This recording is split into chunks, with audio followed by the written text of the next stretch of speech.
Welcome to the deep dive. Today, we're jumping straight into something we all deal with pretty much daily, even if we don't always, consciously think about it. Lying. Exactly.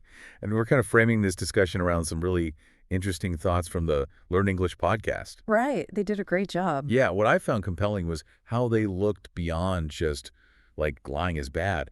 They really dug into the surprisingly complicated reasons why we might not be completely truthful. Totally. Because let's face it, when you're navigating life, work stuff, friendships, even just sorting things out in your own head, sometimes being 100% honest feels tricky, complicated, like you said. It really can. So our mission today is to unpack the why. Why do we lie? What different kinds of lies are there? And crucially, what impact does it have on us, on our relationships? We're aiming for a bit more nuance than just, a simple thumbs up or thumbs down.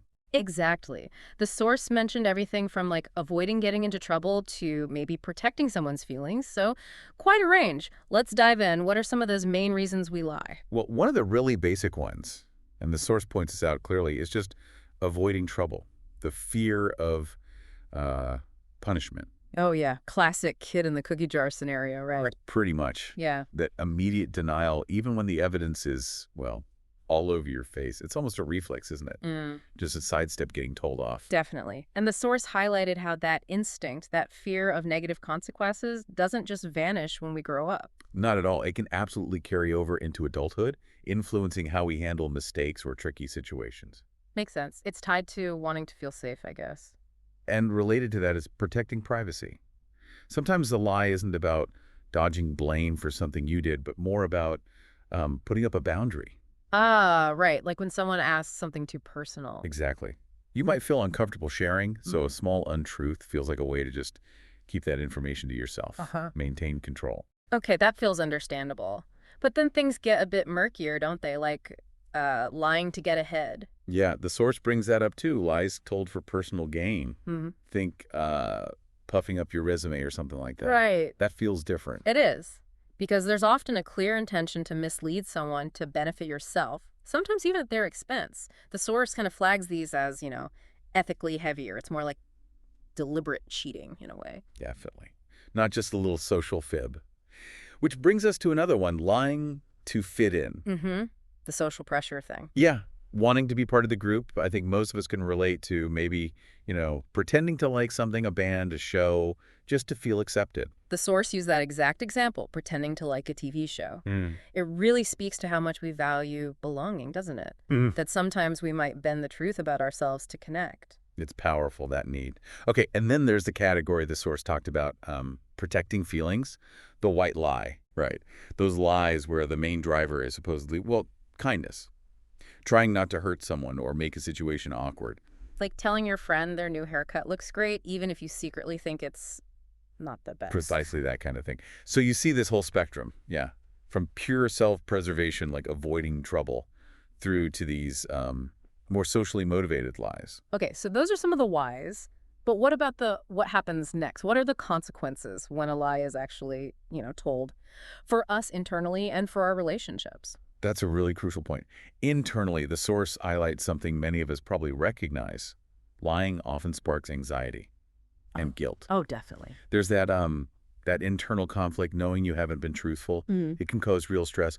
Plus, there's the worry, what if I get found out? You ever feel that kind of background hum of unease after telling even a small fib? Absolutely. It's like a little warning light that stays on in your head. And then externally, well, the impact on relationships. The source really stresses how damaging it is to trust. Exactly. Trust is like the glue holding relationships together. And lying just eats away at it. Yeah. The source used a simple example, like making up an excuse to cancel plans. Seems small, maybe. But if it happens repeatedly, it chips away at that feeling that you can rely on the person, that they're being straight with you. Mm-hmm. And when a bigger lie comes out, the feelings can be intense, hurt, betrayal. You start questioning everything and rebuilding that trust. It's hard work. Yeah. Really hard. It really is like trying to fix something fragile once it's cracked. So this leads us into that tricky area, the gray zone. How do we tell the difference between a harmless white lie and a bad lie? Yeah, that's where it gets complicated. Intentions matter. Context matters. Yeah. The source suggests a kind of guideline. If the lie is really just about preventing hurt feelings and it's unlikely to cause bigger problems later, well, maybe it's okay in some people's view. A tentative maybe. A very tentative maybe? Because right after saying that, the source emphasizes that, honestly. Honesty is usually the better way to go, especially if the lie could somehow make things worse down the line, or if it avoids dealing with a real issue. So it's like a mental calculation, but the scales are definitely weighted towards telling the truth. Pretty much. But, and this is important, the source also points out that being honest doesn't mean you have to be brutal. Ah, right. Honesty with kindness. Exactly. There's a way to be truthful and considerate. That haircut example again. Instead of just blurting out, wow, that looks awful. Maybe something like, Right, like, oh, it's different. maybe something like, it's not really my style, but I can see you wanted to change, or I appreciate you trying something bold. You're still being honest about your reaction, but you're softening the blow. You're showing tact. That's actually really helpful, a practical way to think about it. So, okay, if honesty is generally the goal and trust is so vital, how do we actually build that trust and keep it strong? Well, the source really emphasizes consistency. Trust isn't built overnight. It comes from showing up, being reliable, being open, communicating honestly over time. Yeah. It's earned through your actions. Makes sense. You have to prove you're trustworthy. Yeah. And what if you're the one who's been lied to? The source had some good points there, too. Like what? Don't just fly off the handle. Basically, yeah. Take a breath first. Give yourself a moment to, process the hurt or anger. Mm-hmm. Then it talks about the importance of actually communicating. Talking about it. Right. Telling the person how the lie made you feel, why it was hurtful. Sometimes that conversation can clear things up, maybe reveal a misunderstanding, or at least set expectations for the future. Okay. And what about forgiveness? Does that come into it? Definitely. Yeah. The source mentions forgiveness, both forgiving others, because, let's be honest, people mess up. We all do. Exactly. And also forgiving ourselves if we're the ones who lied. It's not about excusing it, but about acknowledging the mistake, learning from maybe why it happened, and trying to move forward constructively. Learning from it seems key. And it all loops back to those proactive things, really, like the source highlighting active listening. Really hearing what someone's saying. Yes, paying attention, showing you value their perspective, and pairing that with clear communication, trying to say what you mean honestly and directly without being needlessly confusing.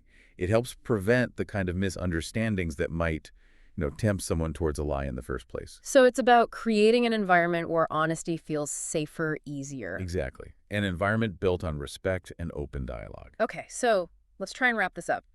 Thinking back on our deep dive prompted by the Learn English podcast, we've really covered a lot of ground on lying, haven't we? We definitely have. From all those different reasons, avoiding trouble, fitting in, protecting feelings, gaining advantage, it's quite a mix. Yeah, and we looked at the fallout, that internal churn of anxiety and guilt, and the very real damage lies can do to trust, which is just so fundamental to our connections with people.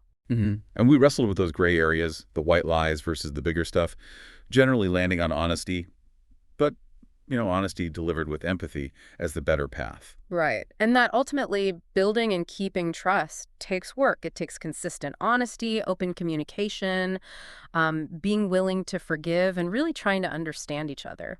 Well put. It's an ongoing process. So here's a final thought for you, the listener, to maybe chew on. Considering all these motivations and impacts we've talked about, what's one small shift you could make, maybe in how aware you are or just in how you communicate? What could lead to more authentic, more fulfilling interactions in your own life? Yeah. Is it maybe about finding a bit more courage for those tough truths? Or perhaps focusing more on the kindness and compassion in how you express yourself? Something to think about. Thanks for diving deep with us today.